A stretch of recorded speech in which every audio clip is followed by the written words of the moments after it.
2000년 전 예루살렘에서 시작되었던 복음, 예수님의 부활과 승천을 지켜왔던 제자들, 예수님의 마지막 명령을 기억합니다. 오직 성령이 너에게 임하시면 너희가 권능을 받고 예루살렘과 온 유대와 사마리아와 땅 끝까지 이르러 나의 증인이 되어라. 제자들은 마가의 다락방에 모여 성령 받기를 위해 기도합니다. 드디어 오순절날 성령이 임하십니다. 그리고 사도들의 행전이 시작됩니다. 사도들의 선교 여정을 따라 터키와 그리스를 순례하면서 요한계시록이 나오는 소아시아 7교회를 통해 하나님께서 오늘 우리에게 하시는 말씀을 깊이 묵상하는 시간을 가졌습니다. 예루살렘에 큰 박해가 일어났습니다. 스데반이 복음을 전하다 돌에 맞아 순교한 것입니다. 그 일을 마땅히 여겼던 사울은 다마스쿠스에 가서 그리스도인들을 잡아들일 계획을 세웁니다. 그렇게 다마스쿠스로 가는 길에 부활하신 예수님을 만납니다. 그 후 사울은 전도자의 삶을 살게 됩니다. 최초 이방교회가 세워진 안디옥에서 바나바와 사울은 안수받고 파송받게 됩니다. 바울은 아시아 선교, 지금의 터키 선교를 위해 밤빌리아에 있는 버가로 건너갑니다. 그때 함께했던 마가 요한은 예루살렘으로 돌아가게 됩니다. 버가는 당시 최대 항구 도시로 상업이 발달되었고 많은 우상들을 위한 신전도 있었던 도시입니다. 바울이 왔었을 때는 안탈리아보다 여기가 더 컸던 지역입니다. 로마 당시의 얘기를 따지면 그 앞에 보이는 히포드롬인데 전차 경기장, 여기는 버가 시내입니다. 빌립보를 유럽 전도의 최초지라고. 근데 여기도 이제 그렇게 생각하면 최초 지역이죠. 뒤에 보이는 이곳은 당시 바울이 전했던 복음의 결과로 세워져 있던 버가의 교회터에 있습니다. 바울은 버가에서 비시디아 안디옥으로 가서 회당에서 복음을 전하자 많은 사람들이 믿게 됩니다. 바울은 타우루스 산맥을 넘어 이고니온으로 이동합니다. 타우루스 산맥은 평균 1100m로 가장 높은 곳은 4000m가 넘는 고산 고원지대입니다. 바울은 이곳을 전부 걸어 다녔습니다. 성경의 이고니온을 지금은 코냐라고 부릅니다. 이곳에서 오랫동안 머물며 복음을 전합니다. 현재 이곳엔 이슬람의 신비주의 학파인 메블라나 사원이 자리 잡고 있습니다. 바울은 이곳에서 복음을 전하다 사람들이 돌로 쳐 죽이려 하자 루스드라와 더베로 피해 복음을 전합니다. 하지만 그곳에서도 돌에 맞아 사람들이 죽은 줄 알고 성 밖으로 버립니다. 그러나 다시 일어나 왔던 길로 돌아가 교회의 지도자들을 세웁니다. 바울은 버가로 돌아와 말씀을 전하고 아탈리아로 내려와 배를 타고 안디옥으로 돌아가 1차 선교여행을 마칩니다. 바울은 루스드라에서 디모데를 만나 아시아 터키 선교를 준비하지만 성령이 아시아로 가는 것을 막으십니다. 그런데 바울은 부르기아와 갈라디아를 거쳐 무시아에서 비두니아, 터키 북부로 가려고 합니다.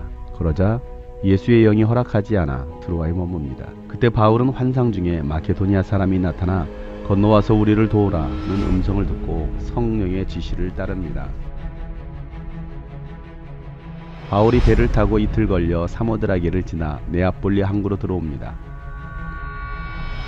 네아폴리는 인구 10만의 도시였습니다. 현재는 카발라라고 부릅니다. 바울이 이곳 네아폴리 항구를 통해서 빌립보 지역으로 들어가게 됩니다. 우리도 이 드로아에서 환상을 봅니다. 건너와서 우리를 도우라. 바울은 언덕을 올라 에그나티온 도로를 통해 빌립보로 들어갑니다. 빌립보는 마케도니아 지방의 첫째 가는 도시였고 로마의 식민지였습니다. 356년에 알렉산더 대왕의 아버지 필리포스 2세가 여기를 차지하려고 합니다. 이걸 차지하면서 자신의 이름으로 필리피라는 도시로 이름을 바꾸고 국장도 그렇게 만들어주고, 이 도시를 차지함과 동시에 인근에 있었던 아까 눈 높이는 그 판디온산에 있는 금광도 소유하게 되면서 폴리스라고 불리던 수많은 도시국가 도시들을 힘낼 수 있는 그런 역사를 쓰게 됩니다. 사도 바울이 당시 들어오셨을 때 도리석을 쫙 다 만들어졌고 무대도 다 있었고 다 있었겠죠. 이 극장들이 이렇게 폐허가 되기 시작한 거는 5세기부터거든요. 로마 제국 국교가 기독교로 완전히 정해진 다음부터는 극장 사용도 금지되고 이건 극장이라는 거 다 우상 숭배에서 시작된 거기 때문에 올림픽 제전 등등 이런 제전은 다 종교 의식을 겸한 거기 때문에 우상의 숭배가 되기 때문에 금지가 됩니다. 그때부터 이제 점점 황폐화되고 버려지고 하다 보면 오셨을 때 아마 어쩜 여기서 말씀하시는 분 있죠. 몸살을 쫙 듣잖아요. 쫙 앉아있는 사람들 앞에서 변질돼 버리기 시작하면 금방 그것도 너무 쉽게 4세기 말에 이렇게 개탄한 작가가 있었어요. 하나님의 저는 대리석 기둥으로 빛나고 지붕은 황금빛 지붕으로 찬란한데 우리의 예수 그리스도는 수위에 궁중에 떨고 계시다. 자유 없고 박해 시간 끝나고 이제 막 교회 짓고 막 예배 드리게 한 지가 얼마 되지도 않았는데 얼마나 앞을 다퉈서 화려하게 성당을 치장하는 데를 했는지 오늘 21세기가 다를 바가 없다라는 거죠. 아고라 광장입니다. 필리포에 살고 있었던 많은 시민들은 이곳에 나와서 토론도 하고 또 하루하루 있었던 그 일들을 또 이야기들을 나누는 장소이기도 했습니다. 빌립보에는 유대인 회당이 없어 기도처에서 모였습니다. 그래서 바울은 기도할 곳을 찾아 문 밖 강가에 나가 여자들을 만나 복음을 전하다 자주색 옷감 장사 루디아가 복음을 받아들이고 그와 그 집이 다 침례를 받습니다. 루디아는 빌립보 교회와 바울 선교의 큰 통역자가 됩니다. 바울이 기도하러 가던 중 점쟁이 여종의 귀신을 쫓아준 일로 인해서 여종의 주인이 바울과 실라를 붙잡아 장터로 끌고 가 소동을 일으킨 죄로 옷을 벗기고 매로 칩니다. 실신할 정도로 매를 맞은 바울과 실라는 두 발에 착고가 채워진 채 감옥에 갇힙니다. 그럼 그 빌립보 감옥으로 한번 가보도록 하겠습니다.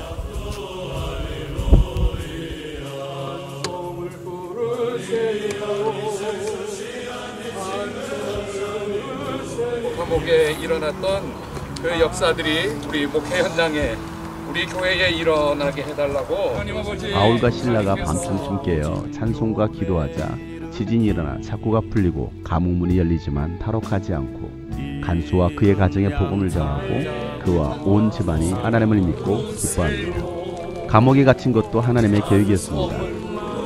복음 때문에 당하는 고난, 그럼에도 찬송과 기도할 수 있는 것, 믿음입니다. 믿음은 감옥문을 열게 하고 영혼을 구원합니다. 제가 서 있는 이곳은 주후 5세기경에 지어진 빌립보 교회입니다. 루디아와 그의 가정이 예수를 믿게 되고 침례를 받게 됩니다. 그렇게 한 사람으로 시작되었던 복음의 역사가 이곳에 큰 교회가 세워지게 되고 또 예수 그리스도의 복음이 증거되는 곳이 됩니다. 하나님의 뜻에 순종했던 그 한 사람을 통해서 또 한 사람 루디아가 구원받게 되고 또 그 루디아를 통해서 하나님의 새로운 역사가 쓰여졌던 것처럼 오늘도 하나님의 말씀에 순종하는 그 한 사람을 하나님은 찾고 계십니다. 바울의 복음의 열정은 감옥조차 그를 가두지 못합니다. 바울은 계속해서 암비볼리와 아볼로니아를 지나 데살로니가에서 복음을 전합니다. 암비볼리에는 기원전 4세기경에 세워진 사자상이 있습니다. 지금은 시골 한적한 곳이 되었지만 암비볼리는 마케도니아의 수도로 금이 많이 채굴되고 화폐를 만들던 시설까지 있었던 부유한 도시였습니다. 바울은 2차, 3차 선교여행으로 이곳 암비볼리와 아볼로니아를 찾습니다. 아볼로니아에는 바울이 복음을 전했을 비마터가 자리 잡고 있습니다. 아포스톨로 파블로스, 사도 바울의 비마, 강단이었습니다. 사람들이 있는 그 아고라 그 와글들은 장터에서 가만히 침묵하고 식사만 하시고 주무시고 가지는 않으셨을 거라. 바울은 지나는 곳마다 예수님을 증거하는 증인의 삶을 살아갑니다. 지금은 순례객들만 찾아주는 쓸쓸한 장소가 되었습니다. 놀라운 것은 2000년 전에 사용되었던 지명을 지금도 그대로 사용한다는 것입니다. 바울의 선교회장 가운데 지나갔을 메테오라. 이곳은 순수한 신앙을 지키기 위해서 이곳으로 들어와 수도 생활을 했던 많은 사람들. 세속화를 버리고 하나님과 더 가까워지려 했던 이들의 모습 속에서 우리들의 신앙을 다시 한번 돌이켜봅니다. 바울은 베레아에 신라와 디모데를 남겨둔 채 아테네로 향합니다. 바울의 눈에 비친 아테네는 그야말로 신들의 도시였습니다. 도시 가장 높은 곳 아크로폴리스에 세워진 파르테논 신전과 아고라에는 아리스토텔레스, 소크라테스, 플라톤 수많은 철학자를 낳은 스토아 학당이 자리 잡고 있고 종교와 철학과 경제와 문화가 지배하는 도시였습니다. 종교심이 많고 새로운 철학을 갈구했던 그곳에서 바울은 아레오바고 언덕에 서서 하나님만이 유일하신 창조자 하나님이심을 선포합니다. 아레오파고스라고 불리는 이름, 고대뿐만 아니라 오늘날도 그 이름으로 불리는 그 언덕이 바로 여기예요. 인간들은 죄를 지을 수밖에 없는 존재인데 그 중에 가장 잔혹한 죄인 사람을 살해한 살인범을 재판하는 그런 최고 법정 역할을 했다고 합니다. 우리가 유럽에서 가장 최초의 법정이었다는 것이 바로 이곳이 되겠습니다. 그래서 오늘날 그리스의 대법원 명칭이 똑같이 아레오파고예요. 그때 그 시대의 사람들의 주된 관심은 구원과 항복이었대요. 그 유명한 민주주의 현장이고 그 유명한 철학의 현장입니다. 소크라테스, 플라톤, 아리스토텔레스 등등 철학의 광장이고요. 스토아 학파의 뭐 제논이라든가 에피크로스 등등 그들의 그 철학당이 있었던 아고라가 되겠습니다. 학교 건물같이 생긴 긴 건물이 복원된 스토아인데 복도를 길게 만들어갖고 그늘을 시원하게 만들어서 또 안에서 주랑 안에서 대화를 하고 철학을 했던 그 학파를 그래서 스토아에서 했기 때문에 스토아 학파라고 부르는 거예요. 그 대장장이 신을 그 기념해서 지은 신전이에요. 그래서 헤파이스토스 신전이라고 합니다. 아크로폴리스도 그 취향찬란하던 그 사도 바울 눈에 정말 우상의 전으로 보였던 그것도 지금 보시다시피 저렇게 다 이렇게 파괴도 되고 이 자리에 그대로 그 저 자리에 그대로 그 유명한 파르테논 신전이 있었고 거기다가 신에게 박힌 조각상들도 너무 많이 번쩍번쩍 빛나던 그런 곳입니다. 예, 이 언덕에서 복음을 전하셨던 우리 사도 바울 그리고 여기서 이제 고린도로 가신 거죠. 아테네의 수호 여신 아테나를 위한 파르테논 신전. 고대 그리스와 아테네 민주주의 상징입니다. 이 신전은 도시의 수호신은 누구로 정할 것이냐를 놓고 바다의 신 포세이돈과 올림으로 상징되는 전쟁과 지혜의 여신 아테나가 경합을 벌였던 장소입니다. 아테나 여신을 도시의 수호신으로 선택하게 됩니다. 바울은 이곳 아테네에서 복음을 전했지만 그들의 철학과 신화 숭배가 복음을 거부합니다. 그럼에도 아레오바고 관리인과 몇몇 사람은 예수님을 믿습니다. 바울은 고린도로 내려가 아굴라와 브리스길라 부부를 만납니다. 그곳에서 1년 6개월간 머물면서 복음을 전하고 교회를 세웁니다. 고린도는 2개의 항구를 가지고 있었기 때문에 전 세계의 배들이 몰려들었습니다. 그렇다 보니 경제가 발달이 되고 각종 우상들이 들어왔을 뿐 아니라 비너스를 위한 신전이 있었고 종교의 이름으로 신성매춘을 일삼던 환락의 도시였습니다. 바울은 음란과 우상에 바쳐진 재물들로 가득 찬 신전들이 있었던 이곳에서 담대하게 복음을 전합니다. 포세이돈 행신을 위한 그런 국제적인 재전이 있어갖고 2년에 한 번씩 사람들이 다 모였거든요. 18개월이라는 세월에 거기 겹쳐있을 경우가 많죠. 많은 사람들이 찾아오는 곳이니까 선교하시기 정말 좋았던 그런 상황이고 갈리오스가 총독이 되었을 때 고발 사건이 나가 무산돼 버립니다. 갱그리아 항구에서 배 타고 에페소로 가시게 되는 거죠. 지금은 지진으로 폐허가 되었지만 바울이 복음을 전하기 위해 섰을 아고라 광장에 비마가 남아 있습니다. 바울은 고린도에서 데살로니가전서와 로마서를 씁니다. 겐그레아, 이곳은 고린도 동편 10km 지점에 위치한 항구 도시로 그리스의 무역 중심지였습니다. 바울은 이곳에서 베베 자매에게 복음을 전하고 훗날 베베는 겐그레아 교회의 일꾼이 됩니다.